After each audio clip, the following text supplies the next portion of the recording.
لنا إلا ما علمتنا إنك أنت العليم الحكيم.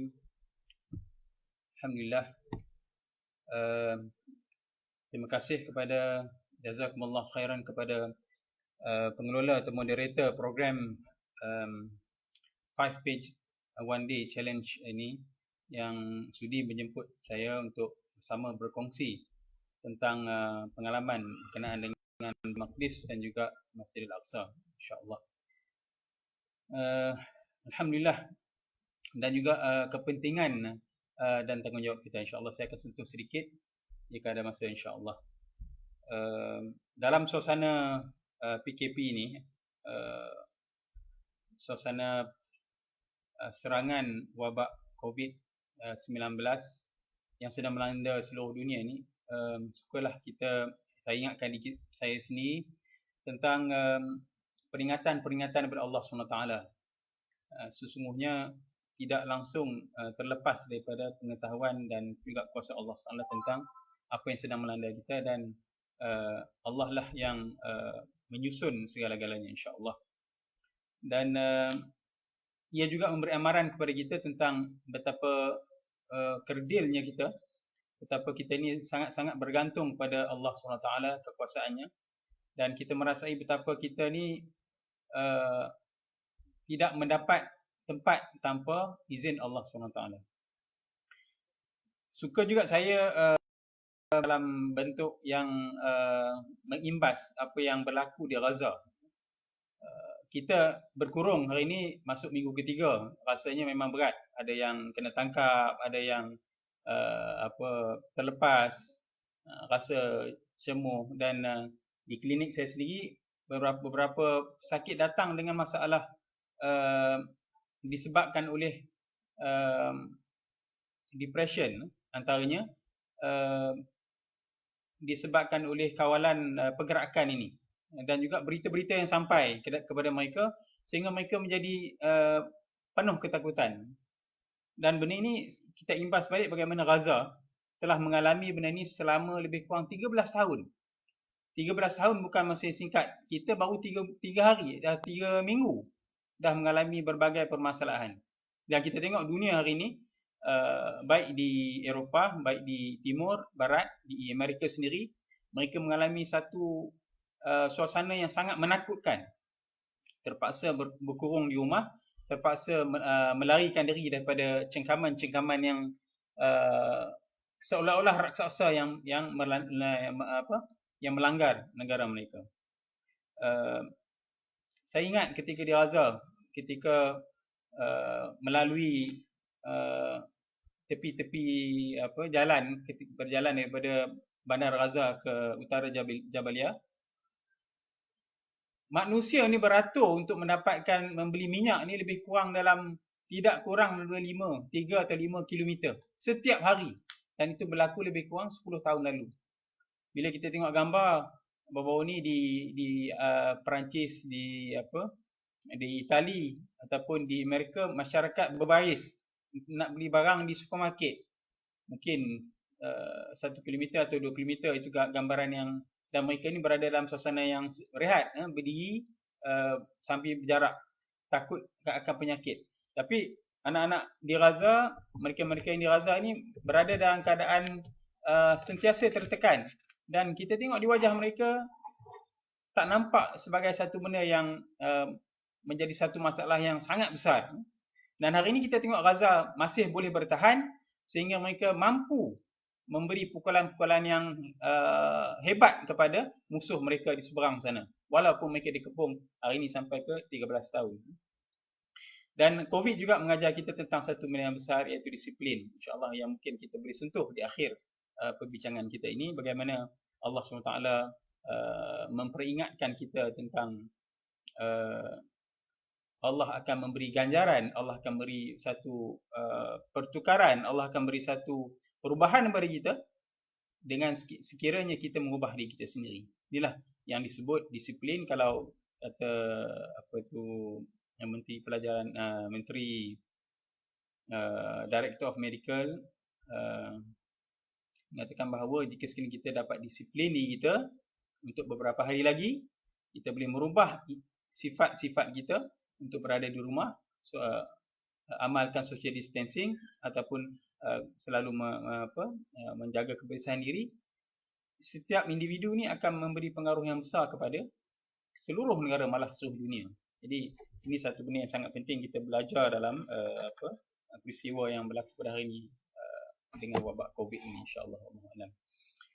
Saya akan membincangkan insya-Allah dalam dua bahagian. Satu, betapa kepentingan kita, apakah kepentingan Baitul Maqdis ataupun Masjid Al-Aqsa kepada kita, apa kena mengena dengan diri kita ataupun tak kena mengena, kan? Itu soalan yang kita tanya pada diri sendiri. Dan bagaimana, sama ada itu krisis kemanusiaan yang kita nampak ataupun ialah satu krisis atau satu masalah yang lain yang berbeza. Adakah ia sama krisis yang berlaku di Palestin, di Baitul Maqdis ni sama seperti krisis yang berlaku di belahan-belahan dunia lain?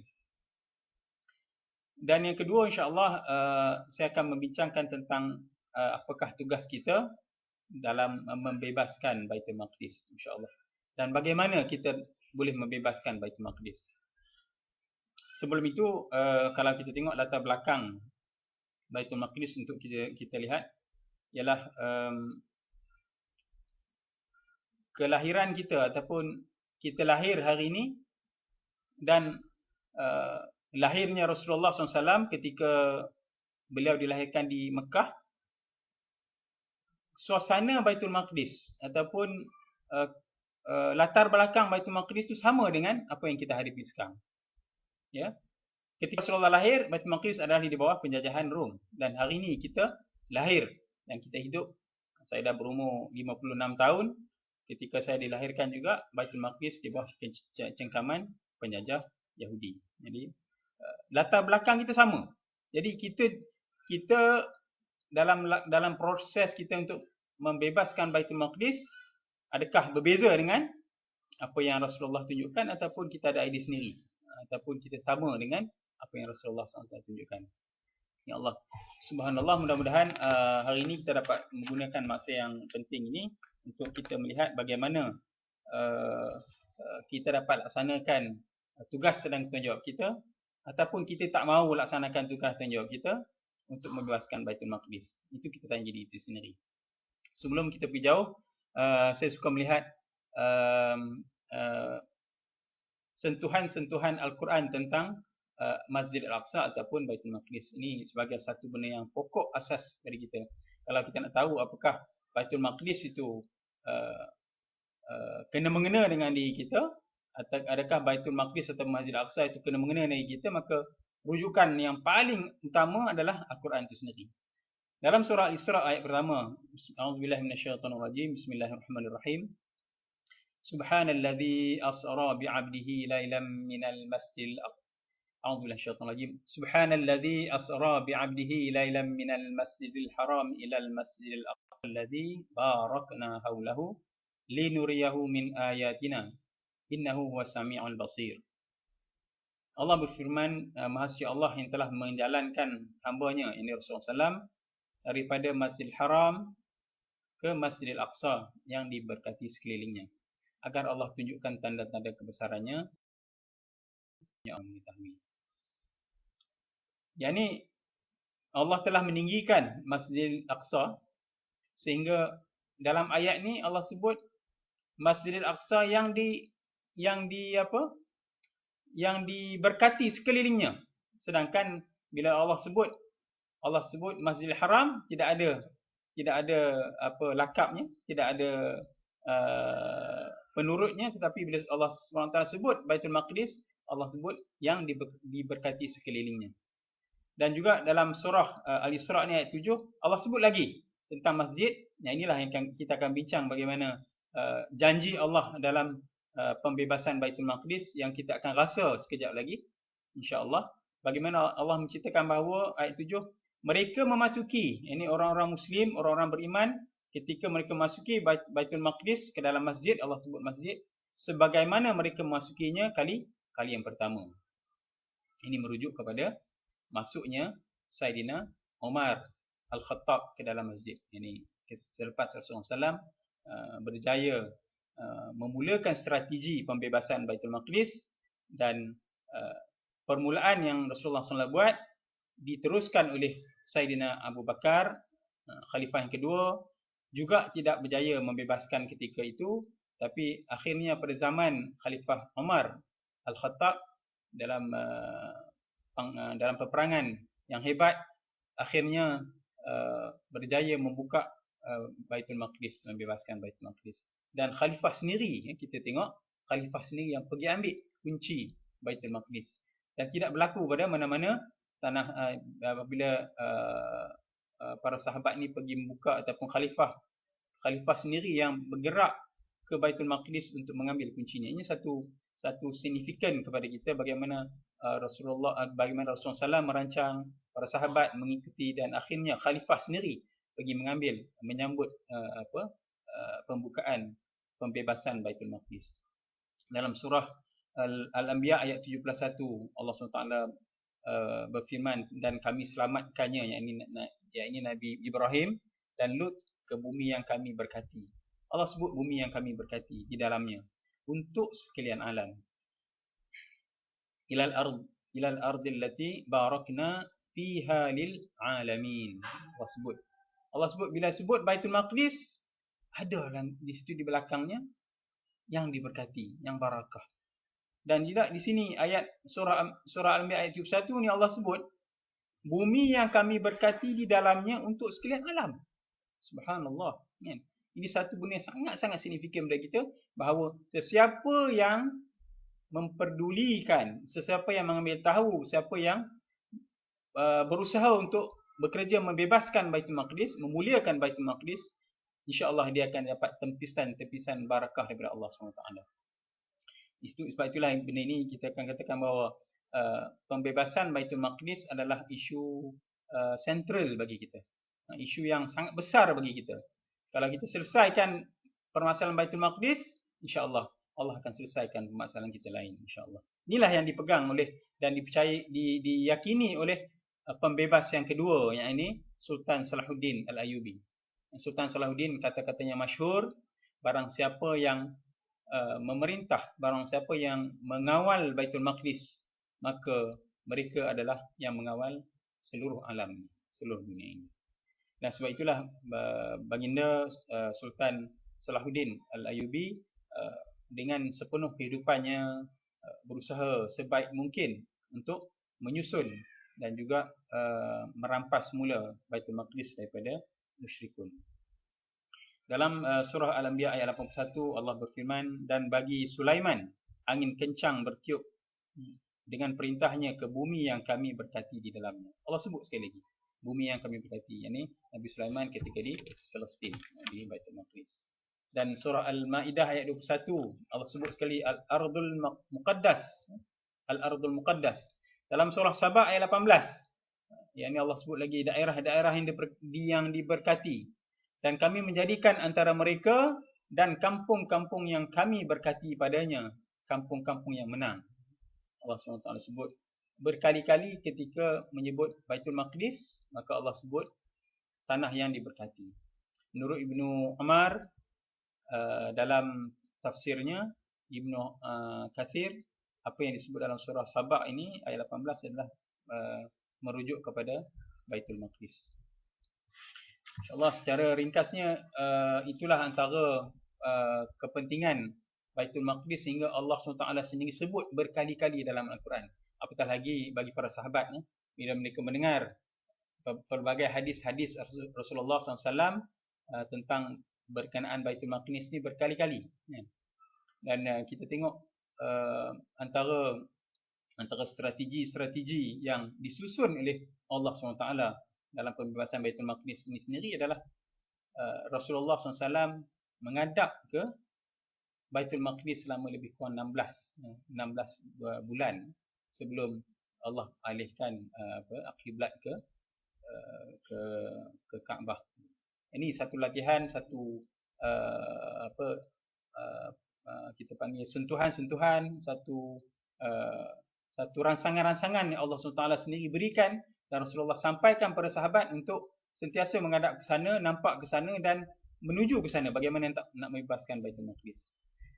Okey, insya-Allah di Baitul Maqdis tu sebenarnya berkali-kali Allah SWT sebut antara central of Baitul Maqdis adalah Masjidil Aqsa, insya-Allah.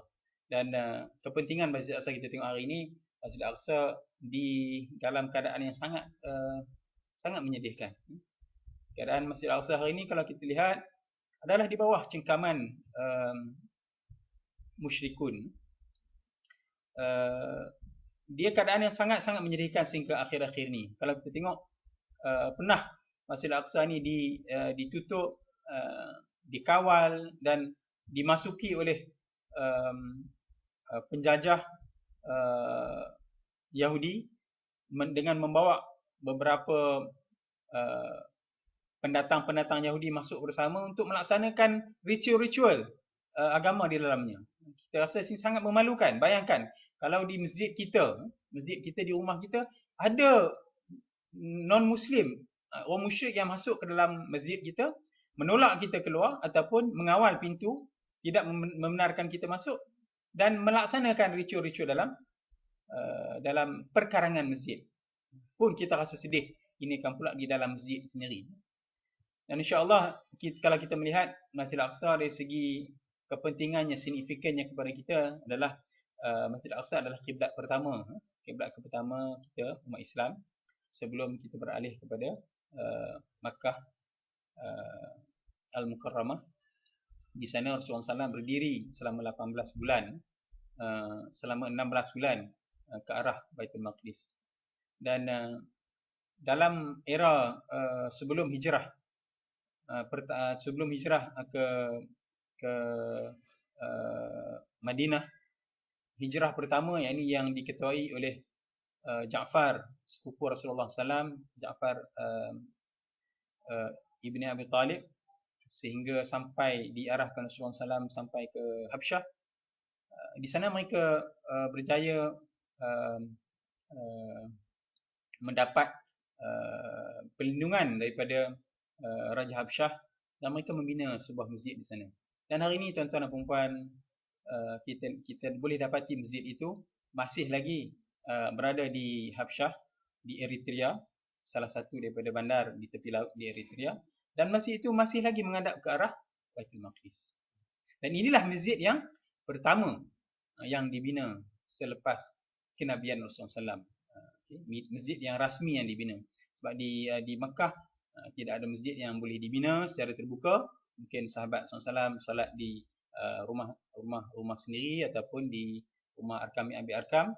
Tapi masjid yang pertama dalam sejarah adalah masjid yang menghadap ke Baitul Maqdis, iaitu di Eritrea dan dipanggil Masjid Sahabah, insya-Allah. Mungkin jika ada kesempatan bagi kita akan mungkin boleh ziarah dan dapat merasai bagaimana sahabat-sahabat Rasulullah SAW menghadap ke Baitul Maqdis. Yang kedua, kalau kita lihat binaan hadis oleh Abu Zar, ketika Abu Zar bertanya kepada Rasulullah, "Ya Rasulullah, masjid manakah yang pertama dibina di atas muka bumi ini?" Jawab Rasulullah SAW, Masjidil Haram. Kemudian jawab Abu Zar, "Kemudian masjid di mana lagi ya Rasulullah?" Maka Rasulullah sebut Masjidil Aqsa, ini masjid yang kedua. Dan berapakah lama jarak tempoh antara duanya? Jawab Rasulullah SAW, 40 tahun. Jadi kita tengok masjid yang pertama dibina adalah Masjidil Haram. Dan masjid yang kedua dalam tempoh 40 tahun sahaja, Allah SWT telah memerintahkan pembinanya. Wallahu a'lam, kemungkinan Nabi Adam AS membina Masjidil Aqsa di Baitul Maqdis selepas 40 tahun. Jadi Masjidil Aqsa juga dibina oleh pembina-pembina awal dan sehingga ia disebut sebagai masjid kedua di atas muka bumi ini. Dan ia adalah masjid yang ketiga dari segi keutamaannya yang dijelaskan dalam hadis Rasulullah SAW. Banyak hadis-hadis menceritakan kelebihan-kelebihan solat di Masjidil Aqsa, sehingga ada hadis mengatakan 500 kali ganda melebihi tempat solat di tempat-tempat lain, kecuali di Masjidil Haram dan Masjid Nabawi. Dan Masjid Aqsa juga adalah bumi Isra' dan Mi'raj.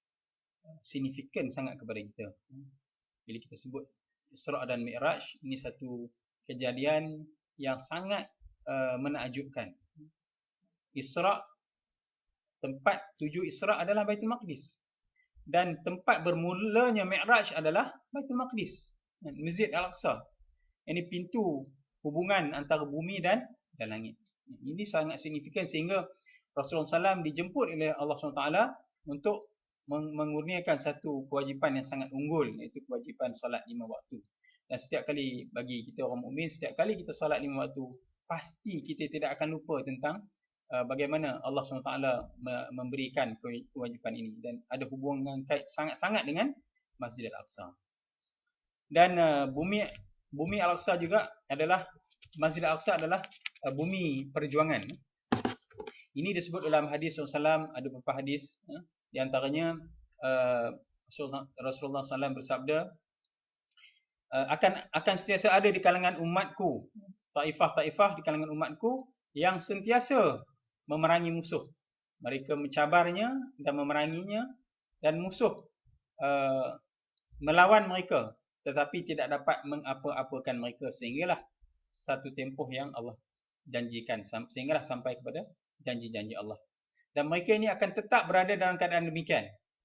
Dan para sahabat SAW ketika mendengar sifat mereka-mereka yang berjuang ni, siapakah dia taifah-taifah, siapakah dia di kalangan umat Rasulullah yang sentiasa berjuang ni, ya, yang sentiasa berjuang melawan musuh, dan musuh tidak dapat mengapa-apakan mereka dalam perjuangan mereka yang berterusan ini, sehinggalah sampai waktu yang Allah janjikan. Dan mereka ini tetap dalam keadaan demikian, kata Rasulullah SAW. Jawab Rasulullah SAW, mereka adalah orang yang berada di Baitul Maqdis, yang berada di Baitul Maqdis dan sekitarnya, yang berada di Baitul Maqdis dan sekitarnya. Ini satu penghormatan yang Allah SWT berikan kepada pejuang-pejuang yang kita lihat hari ini. Mereka tetap istiqamah dalam perjuangan mereka. Mereka menjadi front line dalam mempertahankan Masjid Al-Aqsa, menjadi front line dalam mempertahankan bumi Baitul Maqdis. Walaupun dikepung sehingga 17 tahun, 18 tahun, saya yakin kalau mereka dikepung 50 tahun pun mereka akan tetap bersama. Dan mereka tidak akan berundur. Dan mereka tidak akan mengatakan kepada kita, wahai umat Malaysia, tolong replace kami. Sebab mereka tahu bahawa mempertahankan Baitul Maqdis, mempertahankan Masjid Al-Aqsa adalah tugas-tugas yang sangat suci yang ada hubungan dengan akidah kita umat Islam. Dan Baitul Maqdis ini adalah bumi perjuangan. Sebelum saya pergi kepada topik yang lain, poin lain, sukalah saya menyebutkan diri saya sendiri tentang kehidupan kita di dunia ini. Ketika Allah SWT menurunkan kita dalam surah Al-Baqarah ayat 36, setelah ibu dan ayah kita Nabi Adam AS dan juga Siti Hawa digelincirkan oleh iblis, maka Allah berfirman, turunlah kamu, sebahagian dari kamu akan menjadi musuh kepada sebahagian lain, dan bagi kamu semua disediakan di dunia ini tempat kediaman serta bersenang-senang, sehinggalah ke satu tempoh yang ditetapkan, yakni sehinggalah kita kembali kepada Allah sehingga kita mati, insya-Allah. Ya, Allah bagi kita satu timeline yang cukup penting dalam surah ini. Allah SWT bagi timeline untuk kita bahawa kita turun daripada syurga, sebahagian daripada kita akan jadi musuh sebahagian yang lain, dan kita diberikan tempoh hidup di dunia ini dalam keadaan senang, ada kemudahan. Allah memberikan kita tempat kediaman, sehinggalah satu masa yang Allah tetapkan. Dalam surah Al-Mulk Allah sambung tentang masa ini adalah dalam ayat kedua, allazi khalaqal mauta wal hayata liyabluwakum ayyukum ahsanu amala. Sehinggalah Allah jadikan kematian dan kehidupan ini untuk menguji kita, melihat kita di dunia ni siapakah yang lebih baik amalannya. Di kehidupan di dunia ni, tuan-tuan perempuan sekalian, saya ingatkan diri saya sendiri, tidak lain adalah kehidupan dalam perjuangan. Kita sebagai orang Islam yang beriman dengan Al-Quran Al-Karim, Allah SWT beberapa kali menceritakan Al-Quran, janganlah kamu seperti orang kafir, hidup, makan dan minum seperti binatang, bahkan lebih dari itu. Orang kafir dia hidup tak ada perjuangan. Dia berjuang untuk mak nafsu dia. Tapi Allah SWT beri amaran, beri peringatan kita banyak dalam surah-surah Al-Quran, dalam ayat-ayat Quran, dalam sirah baginda sendiri, dalam kisah para sahabat sini, bagaimana mereka hidup dengan penuh kemuliaan dengan perjuangan mereka. Tidak bergunalah hidup kita sebagai orang mukmin tanpa perjuangan. Perjuangan ini sebenarnya sangat manis, yang menghidupkan, dan juga tidak dikira perjuangan jika tidak ada pengorbanan. Kemanisan perjuangan ini ada pengorbanan. Allah SWT bagi kat kita segala kemudahan, Allah bagi kita segala perbendaharaan. Allah kita datang ni kosong kan? Kita datang kosong. Tidak ada orang datang dengan baju, tidak ada orang datang dengan harta. Kita datang kosong, Allah yang bagi kita pakaian, Allah yang bagi kita kesihatan, Allah yang bagi kita kekayaan, Allah yang bagi kita keluarga, Allah yang bagi kita kenderaan, kehidupan. Dan Allah minta kita balik. Barang siapakah yang nak berdagang dengan Allah? Siapakah di kalangan kamu yang nak berurusan dengan Allah? Ya. Yang ini mereka yang memberikan kehidupan mereka, harta mereka di jalan Allah SWT. Allah nak beli balik, Allah nak beli balik kita dengan bila Allah offer ni, Allah nak offer ni satu kebebasan bagi kita. Nak ke tak nak? Allah kata. Nak ke ataupun tak mau? Mau tak kita hidup dalam keadaan macam ni ataupun hidup dalam memberi, berjual beli dengan Allah? Allah nak berjual beli dengan kita. Jadi itu kita sebelum kita masuk dalam dalam bahagian kedua tentang bagaimana membebaskan Baitul Maqdis. Kalau kita rasa Baitul Maqdis ni hari ni dikepung, Baitul Maqdis ni hari ni diambil oleh kita sebut oleh Yahudi laknatullah alaih. Kerajaan Yahudi hari ini dengan disupport oleh kekuatan-kekuatan dunia, mereka berada di Baitul Maqdis, mereka berada di tanah Syam, bumi Palestin sehingga ke hari ini. Hari ini Allah SWT bertanya kepada kita, siapakah yang nak membebaskan? Siapa yang nak membebaskan Baitul Maqdis? Adakah kita mahu membiarkan ia dalam keadaan begitu, ataupun kita menunggu sehingga mungkin ada orang datang membebaskannya? Jadi sebenarnya soalan-soalan tu kita kena tanya diri sendiri. InsyaAllah. Izinkan saya untuk minum sikit lah, InsyaAllah, sebelum kita masuk dalam bahagian kedua.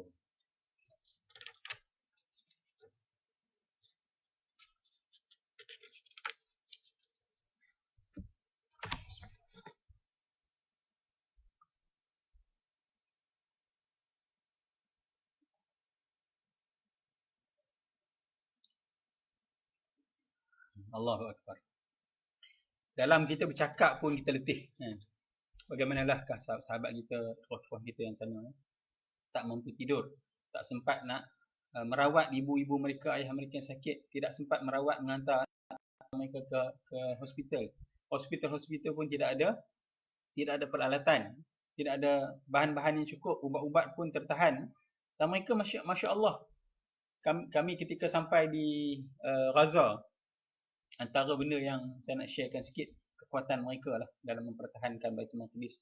Dan mereka ni lah antara first line yang akan berjuang. Antara sifat mereka 3 yang saya boleh share di sini. Yang pertama, hubungan mereka dengan Al-Quran. Hubungan mereka dengan Al-Quran. Kita pergi mana pun, Masya Allah, anak-anak mereka dididik dengan Al-Quran. Selepas subuh mereka ada halaqah Al-Quran. Bila bercakap, mereka menggunakan ayat Al-Quran. Dan juga, ya Allah, kalau kita buka pusat-pusat tahfiz, mereka pusat tahfiz ni dibuka di masjid je. Di masjid ada pusat tahfiz yang besar, tapi menjadi satu yang umum bagi mereka. Anak-anak ni kalau tidak dapat menghafal Al-Quran di peringkat umur 7 tahun, 8 tahun, mereka sangat aib, sangat rasa malu. Yang pertama ialah kecintaan mereka Al-Quran. Yang kedua, hubungan rapat anak-anak mereka dengan masjid. Memang cukup rapat. Kita tengok solat mereka di masjid, anak-anak ketika selepas azan, Saya pergi ke satu masjid di Zaitun. Selepas azan, sebelum azan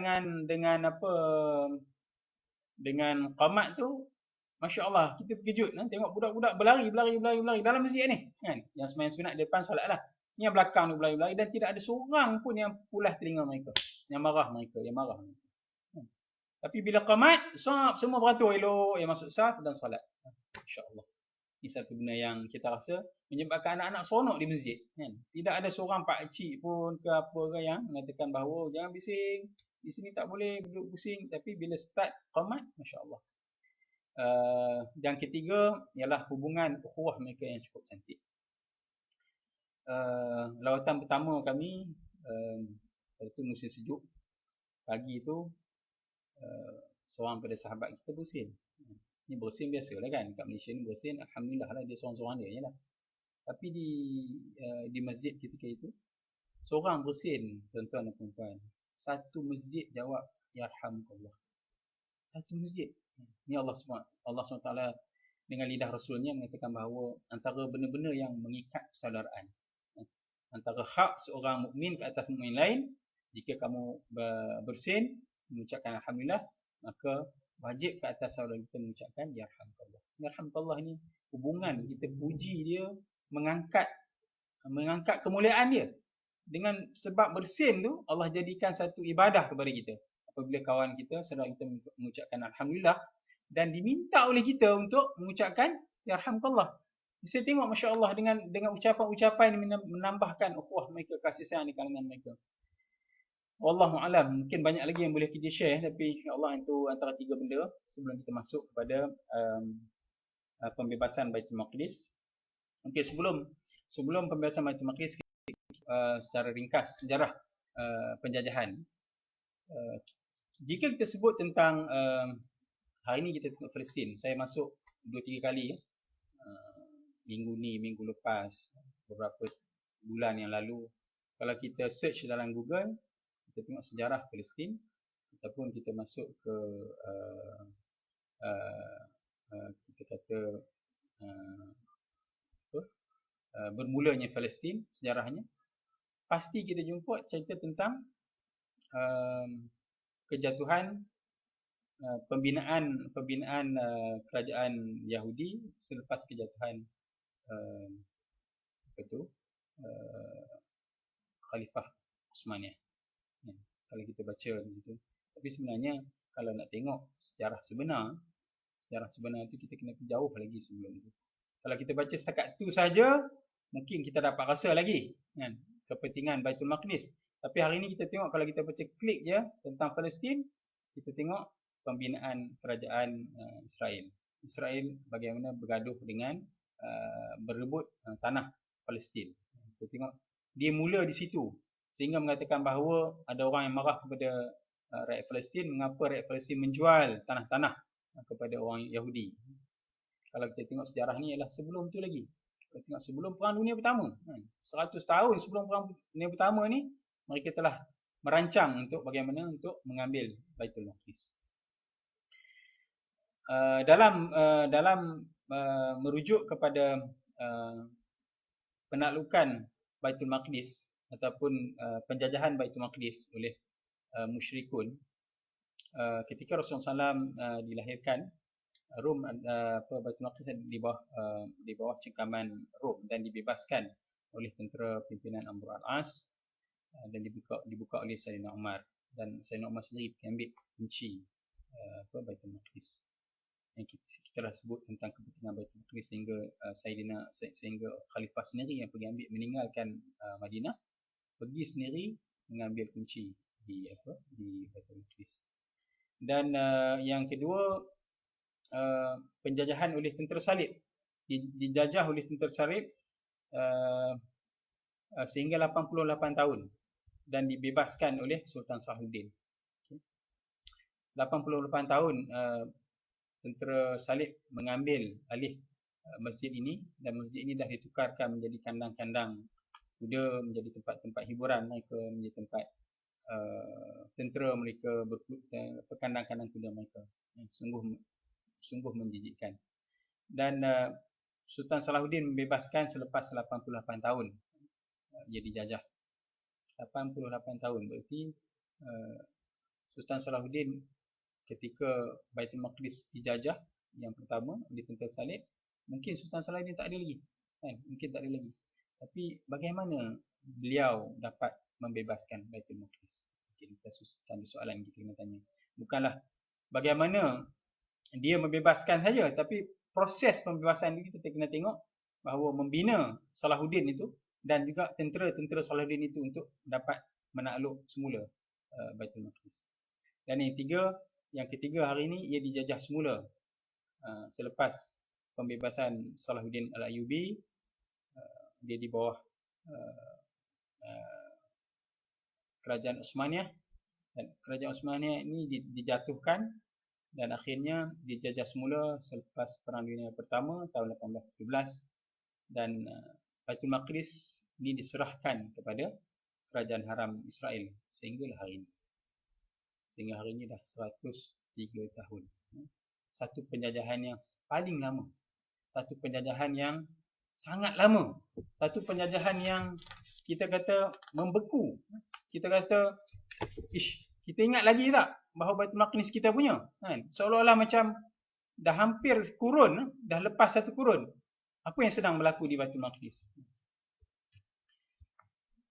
Sebelum kita membincangkan tentang pembebasannya, kita kena tanya diri kita sendiri. Apa masalahnya sehingga hari ini pun tidak dapat dibebaskan? Bagaimanakah gerakan-gerakan sehingga hari ini? Ada tak gerakan-gerakan yang kuat yang disusun sehingga Baitul Maqdis ni boleh diambil? Pasti kalau kita nak apa cubaan-cubaan telah dilaksanakan, cubaan-cubaan dibuat, dan mereka ini telah mendapat syahid, mendapat kejayaan untuk mereka di dunia, tapi belum lagi dapat mengambil semula Baitul Maqdis. Sebenarnya masalah terbesar adalah sehingga hari ini apa masalah kita? Mari kita lihat, kita tengok balik. Kalau kita bincang tentang masalah, mungkin kita dapat 1001 permasalahan yang kita boleh terbitkan. Tapi sebenarnya masalah yang terbesar sekali adalah dalam diri orang Islam sendiri. Diri kita sendiri. Bukan sumbangan daripada Amerika, bukan sumbangan daripada British, penaklukan kekuatan keuangan mereka, tipu daya mereka dalam menipu, memecah belah kita dalam membentuk negara-negara kecil. Tapi kita tengok balik apa yang Allah SWT sebut dalam Al-Quran, Allah tidak akan menukar nasib satu kaum sehinggalah kaum itu menukar apa yang ada dalam, sehinggalah mereka menukar, setiap individu menukar apa yang ada dalam diri kita sendiri. Inilah masalah kita sendiri. Permasalahan yang terbesar adalah dalam diri orang Islam sendiri. We are all not willing to liberate Baitul Maqdis. All of us are not willingly to liberate Baitul Maqdis. Kita semua tidak bersedia, ataupun kita semua belum bersedia untuk menyediakan diri kita untuk pembebasan Baitul Maqdis. Kita tanya diri sendiri, bagaimana kita hidup dalam kehidupan hari ini? Di mana tempat Baitul Maqdis dalam hati kita? Kalau kita sebut tadi sampai beberapa 6, 7 Al-Quran Allah sebut tentang barakah, di mana yang kita rasa barakah yang hilang? Kita tak rasa pun. Bila Allah SWT sebut dalam surah, dalam Al-Isra ayat 1, ayat 4 hingga 7, Allah janji bahawa Yahudi akan menguasai Baitul Maqdis. Kali pertama, mereka akan dikeluarkan. Kemudian, mereka akan masuk semula dengan kekuatan. Sehingga mereka muncul sebagai orang yang sangat kejam, jahat dalam menguasai Baitul Maqdis. Dan akhirnya mereka dikeluarkan. Dan masuklah orang yang kita sebut tadi, sujud ke dalam masjid seperti mereka sujud kali. Janji Allah SWT. Allah SWT berjanji bahawa Baitul Maqdis tidak akan terus dijajah, tidak akan berlaku kiamat sehinggalah Baitul Maqdis dibebaskan. Tidak akan berlaku kiamat sehingga kamu mengalahkan Yahudi. Ini hadis-hadis sahih yang Rasulullah SAW sebut. So, sebenarnya bagaimana hubungan kita dengan Al-Quran? Bagaimana hubungan kita dengan Baitul Maqdis?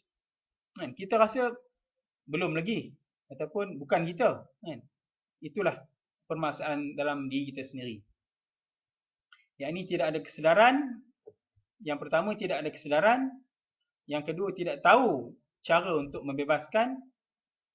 Dan yang ketiga, masalah kita ialah kita menggunakan produk-produk orang lain. Kita tertipu sebab kita menggunakan produk. Produk apa, tuan-tuan dan puan-puan sekalian? Produk pemikiran. Kalau kita baca sejarah Baitul Maqdis, kalau baca sejarah Palestin pun, saya minta maaf di sini. Bila kita sebut Palestin, kita telah divide Baitul Maqdis atau kita divide tanah suci ini kepada bahagian yang kecil. Kita telah naikkan bendera Palestin sebab ada bendera Malaysia, sebab ada bendera Saudi, sebab ada bendera Turki, kan? Inilah satu perancangan yang dicek oleh penjajah dalam memecah belahkan kita. Kalau kita sebut Palestin, ada pemisahan. Kalau kita kata inilah permasalahan Palestin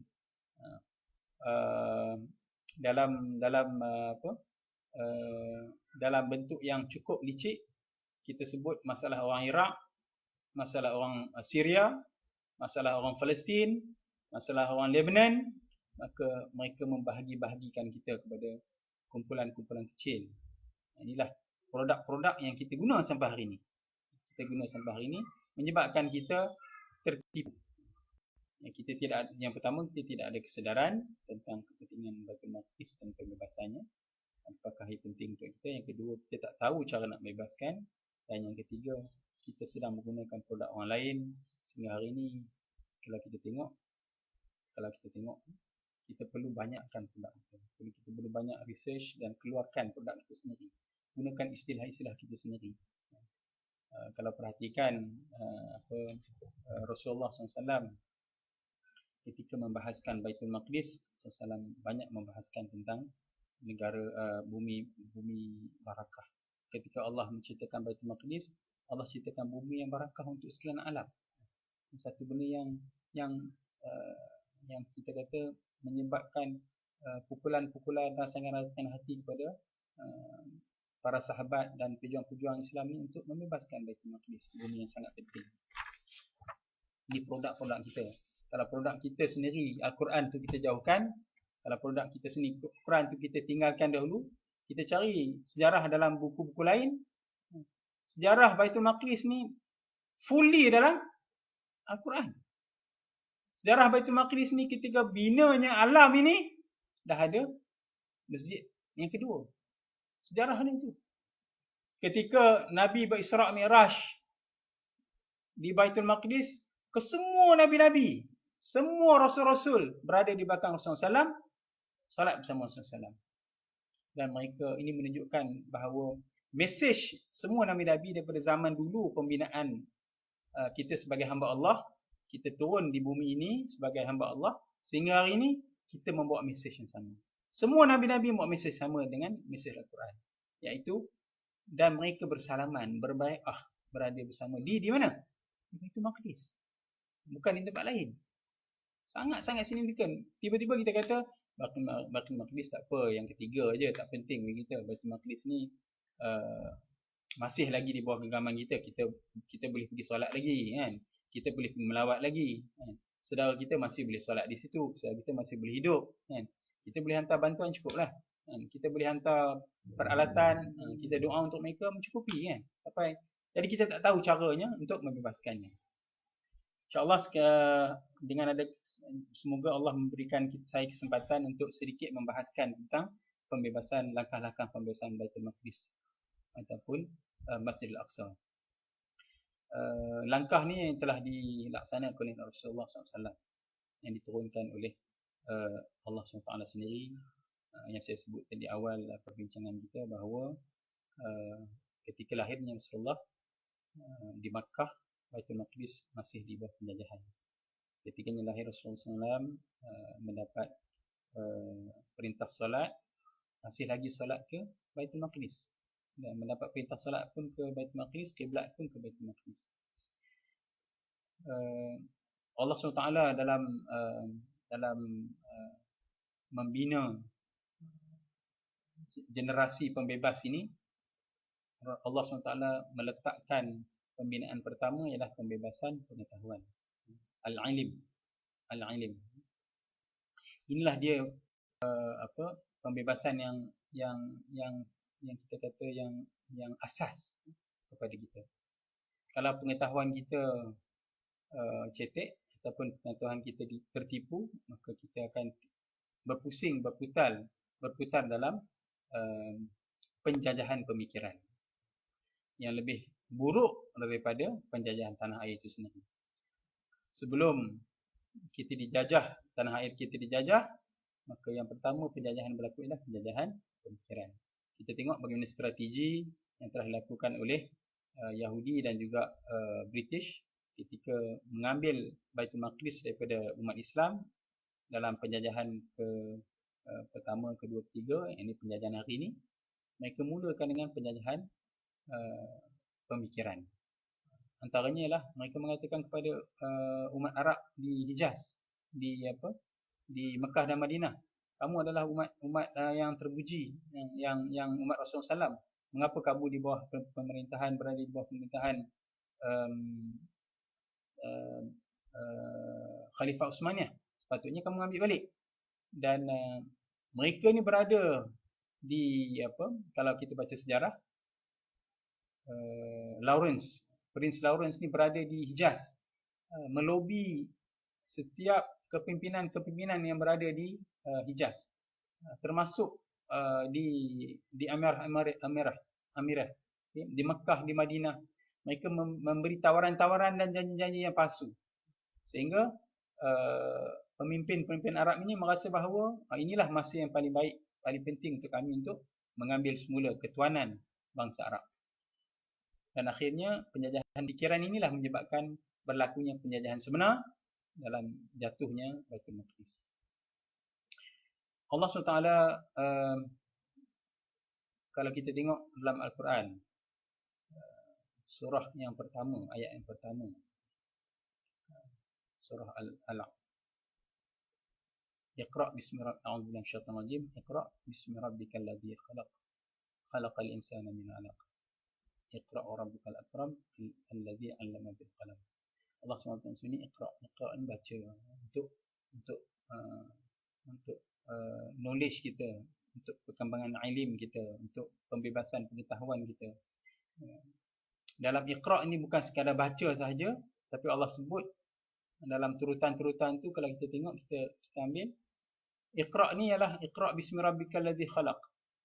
Bacalah dengan nama Tuhanmu, benda yang sahih, benda yang betul, benda yang ada hak.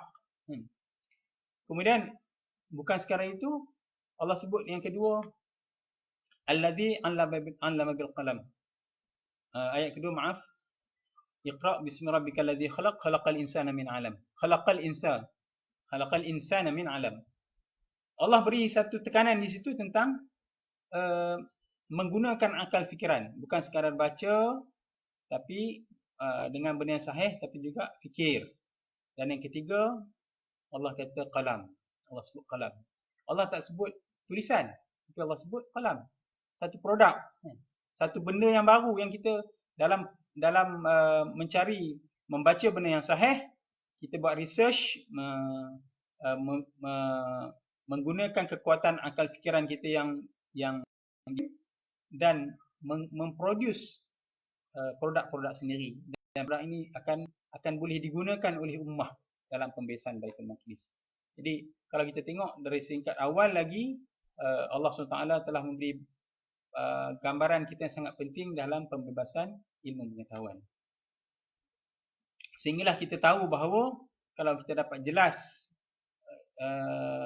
berita-berita sahih tentang Baitul Maqdis, tentang Masjid Al-Aqsa, maka kita tahu isu Masjid Al-Aqsa adalah isu sentral, isu kita, isu yang sangat penting.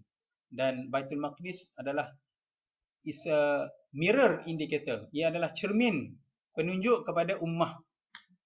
Kalau kita tengok indikator Baitul Maqdis, kita dapat lihat apa yang sedang berlaku pada ummah Islam hari ini.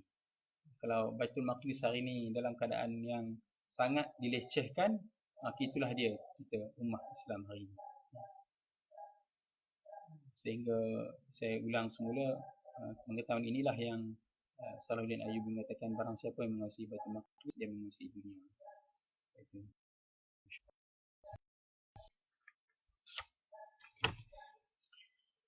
Yang kedua, al-ilm ni juga kita meletakkan kepada mencari fakta, knowledge about Baitul Maqdis. Kalau kita sebagai seorang pembebas ataupun kita merasai bahawa kita nak terlibat dalam pembebasan Baitul Maqdis, Allah SWT telah berfirman dalam surah Isra' tadi, ayat 4 hingga ayat 7, bagaimana Allah memberi gambaran yang terperinci. Kalau kita rujuk surah Al-Isra' ayat 4, surah ini adalah surah future, surah futuristik. Allah SWT menggariskan kepada kita, kepada Rasulullah SAW, pada umatnya, bagaimana cerita Bani Israel menguasai tanah Palestin, tanah Baitul Maqdis, dan mereka ini dikeluarkan oleh orang-orang yang ganas, orang-orang yang bengis, dan Allah cerita mereka akan kembali semula. Dan berita ni yang menceritakan mereka kembali semula ni berita yang ada di kalangan sahabat yang nampak Rasulullah yang memang beriman, tapi mereka tak melihat dengan mata kasar mereka. Namun mereka tetap baca surah ni. Dan mereka tahu bahawa satu hari akan datang lagi umat, akan datang ni Bani Israel ini akan menduduki semua Baitul Maqdis. Dan fasa ketiga ialah mereka akan dikeluarkan. Oleh siapa? Oleh orang-orang Muslim yang di mana Allah SWT sebut mereka ini akan memasuki Baitul Maqdis, akan memasuki masjid dan solat di dalam masjid seperti mereka solat kali pertama. Solat kali pertama ialah solat ketika dibebaskan oleh Sayyidina Umar. Wallahu alam. Kalau kita meneliti ayat Al-Quran ini, kita semua beriman, kita sebagai orang yang berhubung dengan Allah SWT, tidak mungkin tidak kita menolak bahawa Baitul Maqdis ini akan dibebaskan, dan kita menyaksikan sendiri bahawa mereka dah masuk ke Baitul Maqdis, mereka dah memasuki Baitul Maqdis dan mereka melakukan kejahatan yang sangat melampaui Allah SWT. Sampailah peringkat di mana penganiayaan mereka, kejahatan mereka yang sangat tinggi, maka Allah akan runtuhkan mereka, Allah akan jatuhkan mereka. Jadi kita tanya kepada kita sendiri, bilakah agak-agak mereka akan runtuh? Bilakah mereka agak-agak akan kalah, ataupun bilakah agak-agak akan masuk orang-orang yang akan mengambil semula masa? Berita dalam Al-Quran ini, futuristik yang kita baca tadi ini adalah benda-benda yang pasti akan berlaku. Yang Allah kata, tanpa bantuan kita pun akan berlaku. Jadi, kita tanya diri kita, adakah kita nak jadi penonton atau nak jadi orang yang bersama-sama membebaskan Baitul Maqdis, insya-Allah. Ini orang yang sangat bernilai bagi orang mukmin, insya-Allah. Yang ketiga, yang kedua, hadis Rasulullah SAW, tidak akan kiamatnya sehinggalah kamu membebaskan Baitul Maqdis. Sehinggalah kamu berperang dengan Yahudi. Dan Yahudi akan bersembunyi di belakang batu-batu dan pokok-pokok, dan batu-batu dan pokok-pokok akan mengatakan, wahai umat Islam, ada Yahudi bersembunyi di belakang, bunuhlah dia. Pokok dan batu mengatakan bunuh dia. Ini satu hadis yang sangat lantang ceritakan bahawa perlunya persiapan-persiapan untuk mencapai. Kalau kita tak tapi akan tetap lalu. Kalau kita tak bawa baju-baju kita, tak bawa beg kita, atau kita tak lompat ke atas kereta kita akan, maka kita tidak mahu menjadi penonton-penonton yang cuma melihat kereta api lalu dan berlepas begitu saja. Kita mahu bahawa melihat Baitul Maqdis dibebaskan, tapi kita menjadi penonton sahaja. Ayolah kita bersama-sama insya-Allah menjadi orang-orang yang melatih diri kita sendiri. Mudah-mudahan sama ada kita ataupun generasi akan datang kita yang menjadi pembebas-pembebas Baitul Maqdis, insya-Allah. Dalam sebuah hadis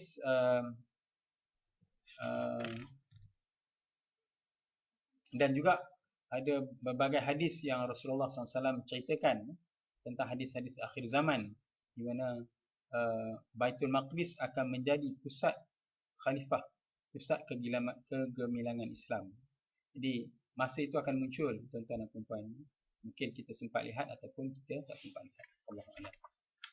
Okey, bagaimana Rasulullah SAW, kita kata bagaimana Rasulullah SAW menyusun strategi untuk mendapatkan Baitul Maqdis. Kita sebut tadi tentang pembebasan pemikiran, membina knowledge.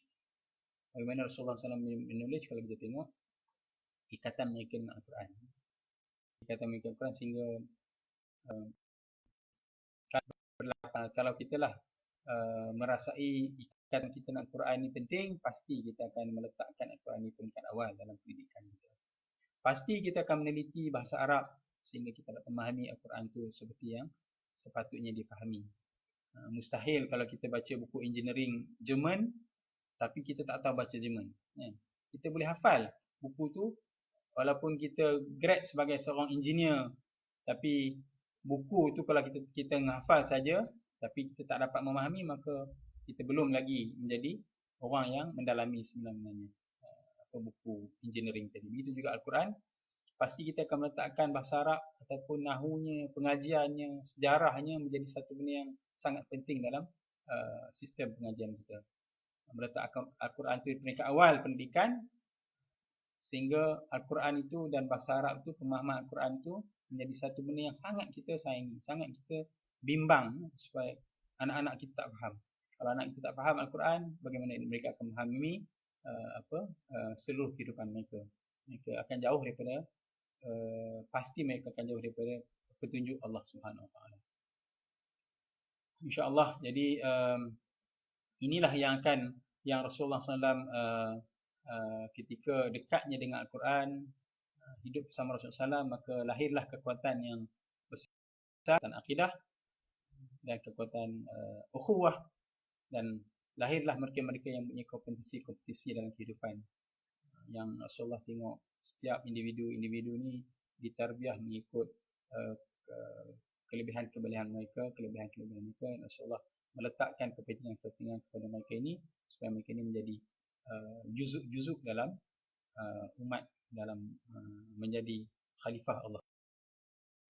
Dan Rasulullah telah menyusun strategi politik, sehingga Rasulullah mengantarkan surat kepada Raja Heraklius sebelum itu meminta Raja Heraklius ni untuk masuk Islam ataupun berdamai ataupun memberi Baitul Maqdis kepada mereka, kepada Rasulullah SAW. Ketika digambarkan Raja Heraklius ni terkejut, datang surat daripada satu kaum yang tak dikenali di Tanah Arab, tak dikenali tempat itu, tapi memberikan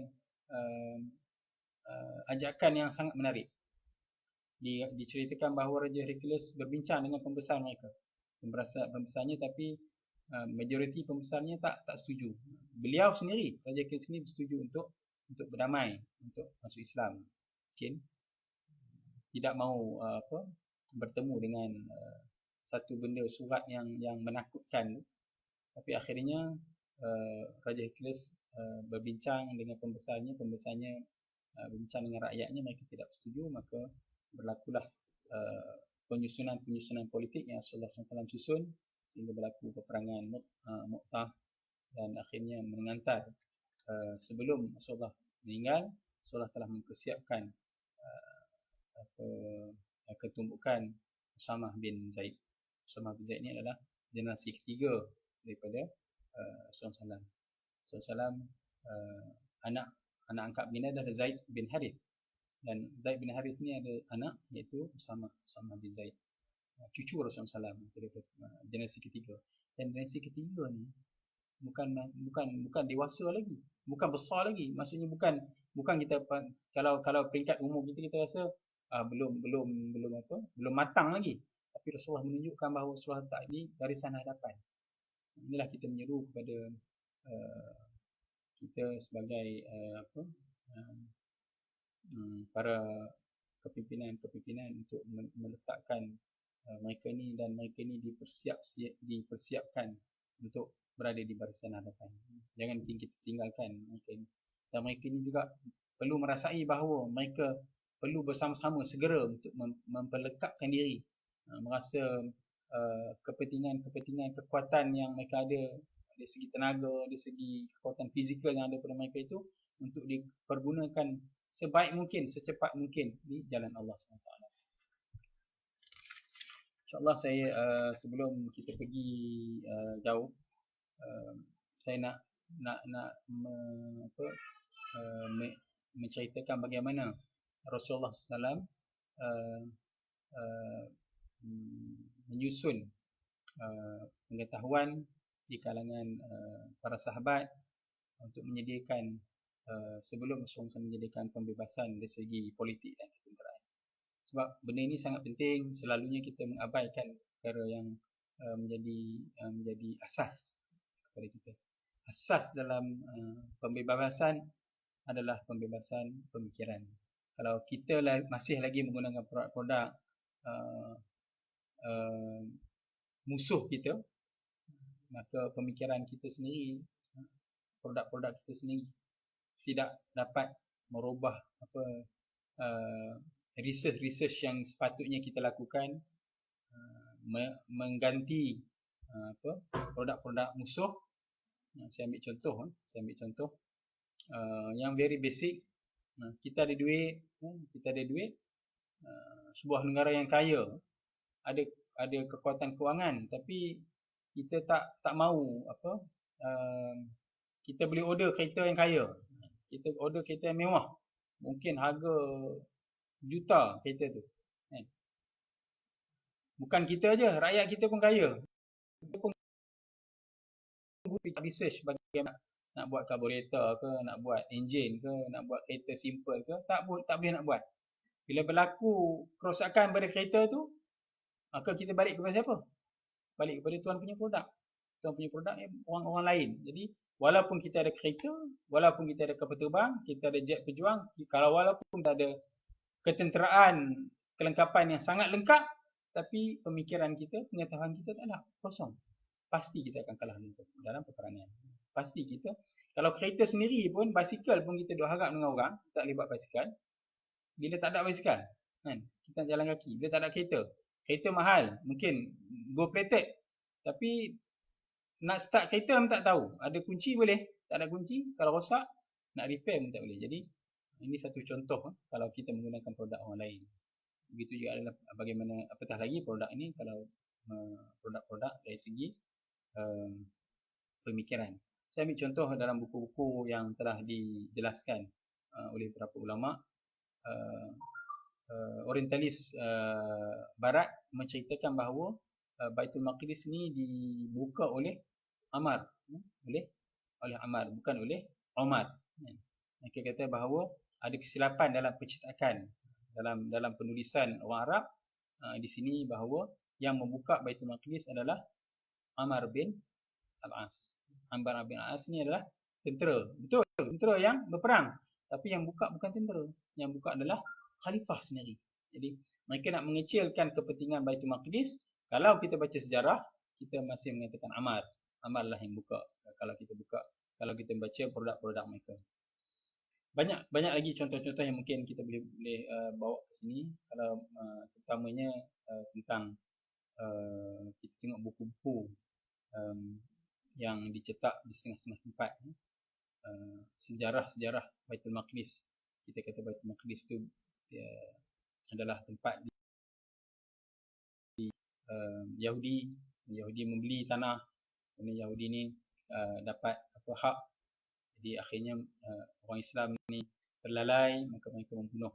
Maka kesilapan orang Islam. Memang ada kesilapannya, tapi tanah-tanah itu bukanlah begitu mudah dibeli oleh orang-orang Yahudi.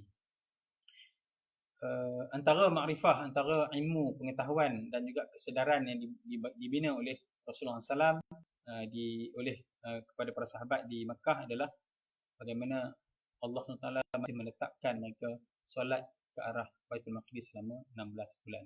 Ini satu training kepada para sahabat. Training ketika mereka solat ke Baitul Maqdis, hati mereka ni memang di sana. Hati mereka di sana.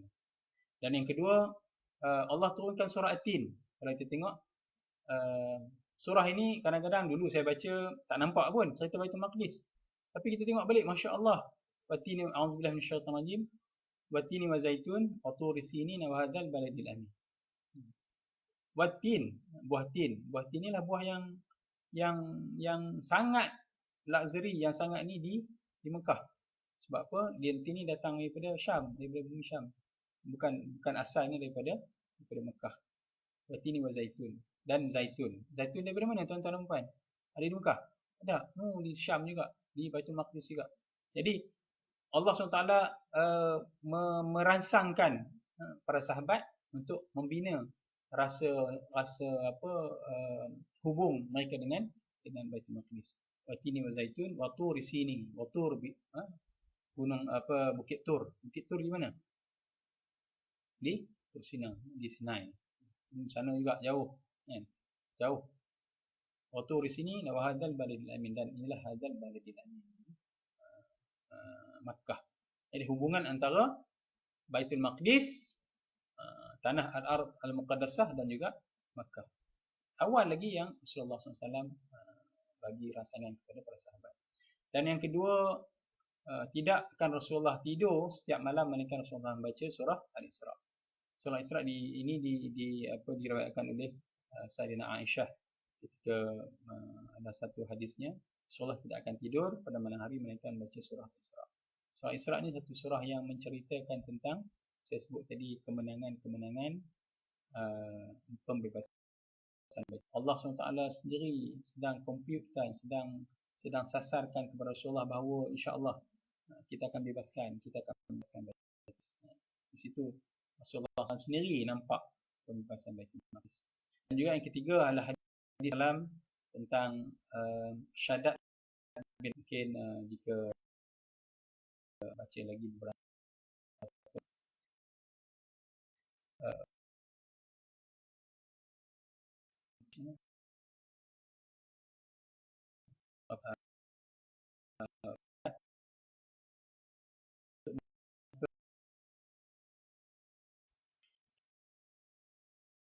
datang kepada Rasulullah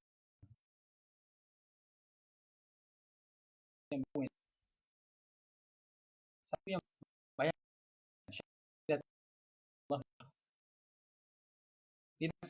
Ada masa Rasulullah kata, wahai syahadat, Syam akan dibebaskan dan dibebaskan, dan turunan kamu akan jadi imam di sana.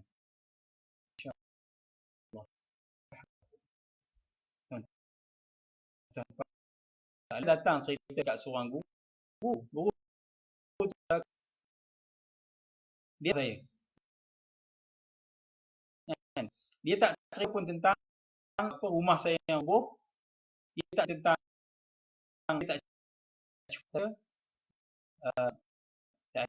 kamu akan jadi pemimpin di antara. Apa saya rasa? Kalau imam dengan guru kata, dan masalah saya rumah reban banyak kan, bila dia kata dan anak akan jadi imam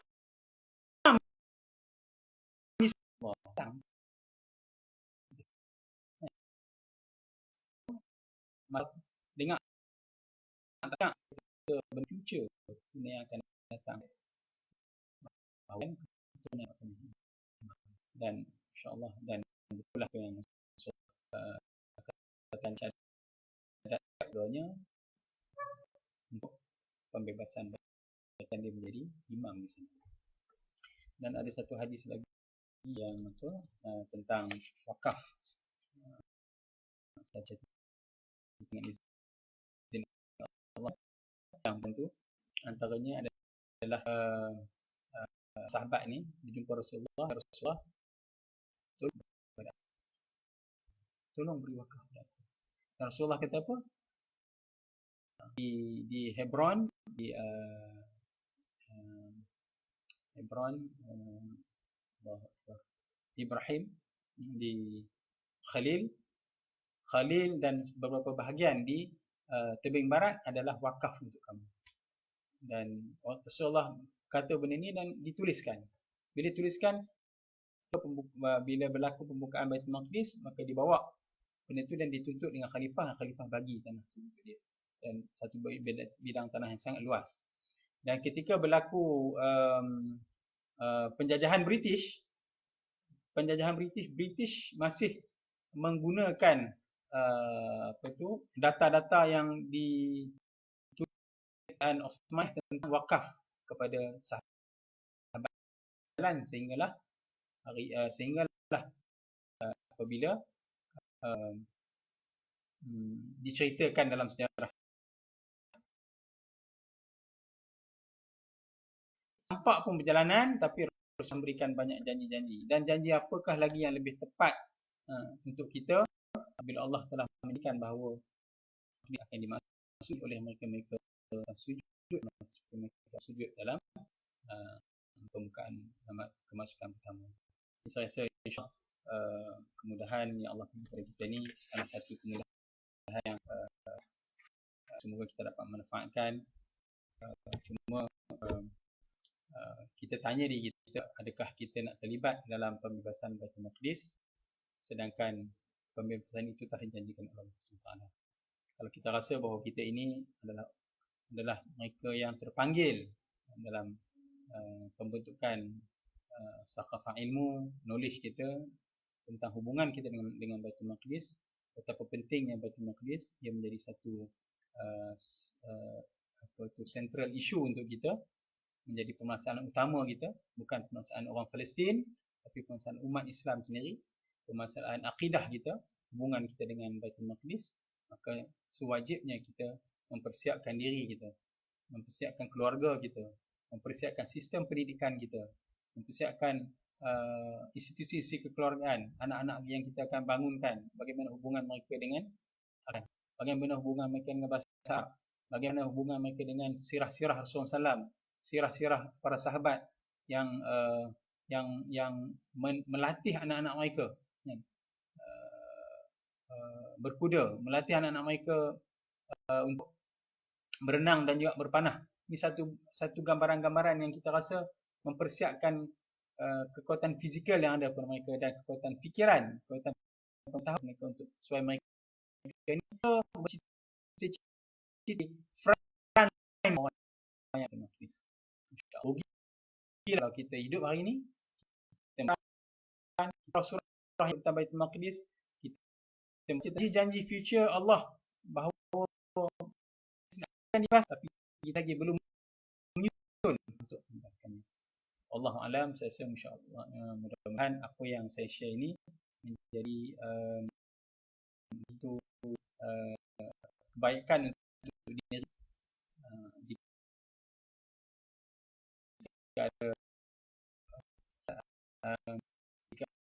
ada